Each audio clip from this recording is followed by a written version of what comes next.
गधा, लोमड़ी और शेर की कहानी। एक बार जंगल में रहने वाली चालाक लोमड़ी की मुलाकात सीधे सादे गधे से हुई। उसने गधे के सामने मित्रता का प्रस्ताव रखा। गधे का कोई मित्र नहीं था, उसने लोमड़ी की मित्रता स्वीकार कर ली। दोनों ने एक दूसरे को वचन दिया कि वे सदा एक दूसरे की सहायता करेंगे। उस दिन के बाद से दोनों अपना अधिकांश समय एक दूसरे के साथ गुजारने लगे। वे जंगल में घूमा करते, घंटों एक दूसरे से बातें किया करते थे। गधा लोमड़ी का साथ पाकर बहुत खुश था।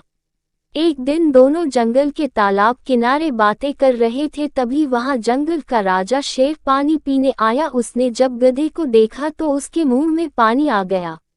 लोमड़ी को शेर की मंशा भांपते देर नहीं लगी। वह सोचने लगी कि क्यों न शेर से एक समझौता किया जाए। मैं उसे गधे को मारने में सहायता करूंगी, इस तरह मेरे भोजन की भी व्यवस्था हो जाएगी।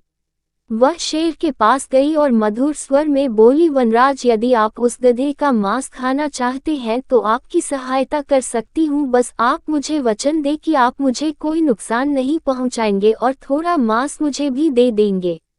शेर भला सामने से आ रहे प्रस्ताव को क्यों अस्वीकार करता। वह मान गया। अगले दिन योजना अनुसार लोमड़ी गधे को भोजन ढूंढने के बहाने जंगल में एक ऐसे स्थान पर ले गई जहां एक गहरा गड्ढा था। लोमड़ी की बातों में उलझे गधे की दृष्टि गड्ढे पर नहीं पड़ी और वह उसमें गिर पड़ा। लोमड़ी ने तुरंत पेड़ के पीछे छुपे शेर को इशारा कर दिया। शेर भी इसी अवसर की ताक में था।